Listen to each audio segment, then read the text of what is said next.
Анан Теңир Мусага дагы мындай деп айтты: Аарундун жана анын уулдарынын ыйык кызматка майланган күнү Теңирге алып келе турган курмандыгы бул күн сайын алып келинүүчү эйпанын 1/10 бөлүгүнчөлүк буудай уну, анын жарымын эртең менен, жарымын кечинде алып келсин.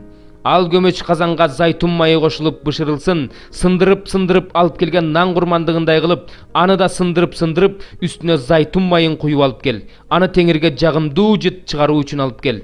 Аны Аарундун уулдарынын ичинен атасынын ордуна дайындалган ыйык кызмат кылуучу аткарсын.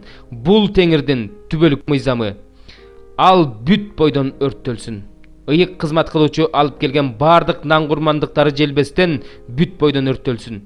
Теңир Мусага дагы мындай деп айтты: Аарун менен анын уулдарына күнөө үчүн чалынуучу курмандык жөнүндөгү мыйзам мындай деп айт: Күнөө үчүн чалынуучу курмандык Теңирдин алдында бүтүндөй өртөлчү курмандыктар союла турган жерде союлсун. Бул эң ыйык нерсе. Аны күнөө үчүн чалынуучу курмандыкты чалып жаткан ыйык кызмат кылуучу жесин. Ал ыйык жерде жыйын чатырынын короосунда желсин. Анын этине тийгендин баары ыйык болуп калат. Эгерде анын каны кийимге чачыраса, анда кан чачыраган кийимди ыйык жерде жуу. Ал бышкан чопо идиште талкалап сал.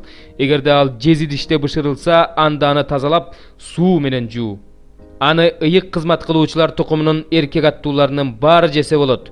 Бул эң ыйык нерсе. Күнөө үчүн чалынуучу курмандыктын каны ыйык жайды ыйыкташ үчүн жыйын чатырына киргизилсе, анда ал курмандык желбесин, ал отко өрттөлсүн. 7 бөлүм. Айып үчүн чалынуучу курмандык жөнүндө мыйзам мындай. Бул эң ыйык нерсе. Айып үчүн чалынуучу курмандык бүтүндөй өртөлчү курмандык союлчу жерде союлсун. Анын канын курмандык чалынуучу жайдын ар тарабына чачып чыгыш керек. Курмандыкты алып келген адам анын бүт майын, куйрук майын, ич майын 4, 2 бөйрөгү менен бөйрөк майын, карчыга майын, 2 бөйрөгү менен кошо боор майын бөлүп алып келсин. Мунун баарын ыйык кызмат кылуучу Теңирге арнап, курмандык чалынуучу жайда өрттөсүн. Бул айып үчүн чалынган курмандык болот. Аны ыйык кызмат кылуучулар уруусунун эркек аттууларынын баары жесе болот. Ал ыйык жерде желсин. Бул эң ыйык нерсе.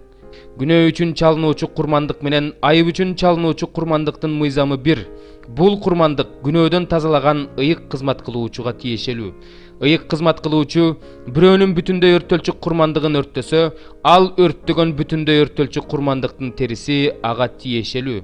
Тандырга, карапага же көмөч казанга бышырылган нан курмандыктарынын баары аларды Теңирдин алдына алып келген ыйык кызмат кылуучуга тиешелүү. Нан курмандыктарынын зайтун майы кошулганы да, кошулбаганы да Аарундун уулдарына, бирөөнө гана эмес, баарына тиешелүү.